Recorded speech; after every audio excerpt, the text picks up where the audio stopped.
ആഴ്ചയിലെ കപ്പ് മിക്കാറ് ഈ cinema cup തന്നെ അടിക്കും. എല്ലാവരും നന്നായി ആക്ട് ചെയ്തിട്ടുണ്ട്. നല്ല കാസ്റ്റിംഗ്, പിന്നെ നല്ല എക്സൈറ്റിംഗ് ആയിരുന്നു. ഭയങ്കര ഫീൽ ഗുഡ് മൂവി. ഒരു ഫാമിലി ആയിട്ട് വന്നിരുന്ന് കാണാനും ഒക്കെ നല്ലതാണ്. പിന്നെ ഒരു നല്ല ഇമോഷണലും ആണ്, എന്നാൽ നല്ല തമാശയുണ്ട്. എല്ലാം കൊണ്ടും നല്ലതായിരുന്നു.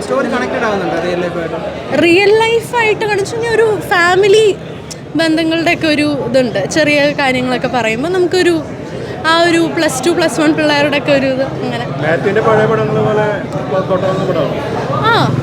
അതെ, മാത്യു അവരൊക്കെ നന്നായി അഭിനയിച്ചിട്ടുണ്ട്.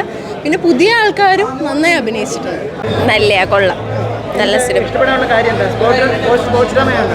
സ്പോർട്സ് റിലേറ്റഡ് ആണ്. പിന്നെ ഭയങ്കര മോട്ടിവേഷൻ തരുന്ന മൂവിയാണ്. കൊള്ളാം.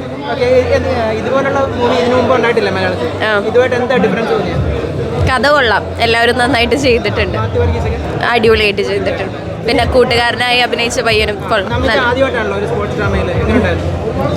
നന്നായിട്ട് ചെയ്തിട്ടുണ്ട്. നല്ലൊരു സ്പോർട്സ്മാൻ സ്പിരിറ്റുള്ള പടം, സെൻറ്റിമെൻറ്റ്സ് ഉള്ള പടം, നല്ലൊരു മോട്ടിവേഷനുള്ള പടം. അങ്ങനെ ഒരുപാട് നിലകളിലും വളരെയധികം ഒരുപാട് മെസ്സേജുകൾ യൂത്തിന് കൊടുക്കാൻ കഴിയുന്ന ഒരു നല്ല സബ്ജക്റ്റാണ്. അതുകൊണ്ട് ഈ ആഴ്ചയിലെ കപ്പ് മിക്കാറ് ഈ സിനിമ കപ്പ് തന്നെ അടിക്കും. ബേസിലേക്കാളും റാഫി എന്ന് പറയുന്ന പയ്യൻ, ചക്കപ്പുഴൻ റാഫി, സൂപ്പറായിട്ട് അഭിനയിച്ചിട്ടുണ്ട്. ബേസിൽ മോശമില്ല, ചെറിയ റോളുള്ള പുള്ളിക്ക് അത്ര വലിയ ഇമ്പോർട്ടൻസ് ഇല്ലെങ്കിൽ പോലും ബേസിലിനേക്കാളും സെൻട്രൽ ക്യാരക്ടർ ചെയ്തേക്കുന്ന റാഫി ചക്കപ്പുഴം സൂപ്പറായിട്ട് അഭിനയിച്ചിട്ടുണ്ട്. നമിതാ പ്രമോദ് കൊള്ളാം, സംവിധാനം കൊള്ളാം. ഓരോ ഇമോഷൻസ്, ചെറിയ ഇമോഷൻ സീൻസ് നമ്മുടെ മനസ്സിനെ ശരിക്ക് മുറിവേൽക്കുന്ന രീതിയിൽ പ്രസൻറ്റ് ചെയ്യാനായിട്ട് സംവിധാനം കഴിഞ്ഞിട്ട്. പിന്നെ നല്ല ക്യാരക്ടറൈസ്ഡ് ആയിട്ട് പടമാണ്. മാക്സിമം ഫാമിലി ആയിട്ട് വന്ന് കാണാൻ നോക്കുക. നല്ല ലാഗിങ് ഒന്നുമില്ലാണ്ട് സ്റ്റെപ്പ് ബൈ സ്റ്റെപ്പ് ആയിട്ട് പടം മുന്നോട്ട് പോകുന്നുണ്ട്.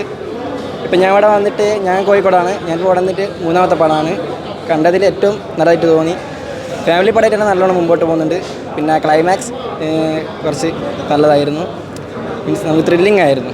കളി ജയിക്കോ ഇല്ലോ എന്നുള്ളത് നല്ല ത്രില്ലിംഗ് ആയിരുന്നു. ഇഷ്ടപ്പെട്ടു, നല്ല പടമായിരുന്നു. സൂപ്പർ. ഫാമിലി ആയിട്ട് കാണാനായിട്ട് ഏറ്റവും നല്ലത്. മാത്യു പയ്യൻ നല്ലത്. ബേസിൽ എല്ലാവരും നല്ലതായിട്ടുണ്ട്. കരയാനുള്ളതല്ല, സൂപ്പറായിട്ടുള്ളത്. മികച്ചതായ രീതിയിൽ ചെയ്തിട്ടുള്ളൊരു സിനിമയാണ്. നല്ല ആർട്ടിസ്റ്റുകളെല്ലാം നന്നായിട്ട് പെർഫോം ചെയ്തിട്ടുണ്ട്. കഥയും നല്ലതാണ്, എൻ്റർടൈനിങ് ആണ്. വ്യത്യസ്തത എന്ന് പറഞ്ഞാൽ നമ്മൾ പ്രഡിക്റ്റബിലിറ്റിയുടെ സബ്ജക്റ്റ് അങ്ങനെയൊക്കെ ആലോചിച്ച് കഴിഞ്ഞാൽ അതിന് നമുക്ക് മനസ്സിലാവും. But still to the end entertaining ആണ്. നമ്മൾ ഒരു രീതിയിൽ നമ്മളെ ചിന്തിപ്പിക്കുന്നില്ല, നമ്മളെ കൂടെ കൊണ്ടുപോകണം സിനിമ. വളരെ നല്ല സിനിമയാണ്. Thank you. ഫാമിലിക്ക് നന്നായിട്ട് ഇഷ്ടപ്പെടും. നല്ല ഇമോഷണൽ ഡ്രാമാസും കൂടി ഉണ്ട്. ബേസിലുണ്ട്, എല്ലാവരും ഉണ്ട്. മാത്യു മെയിൻ ക്യാരക്ടർ അടിപൊളി.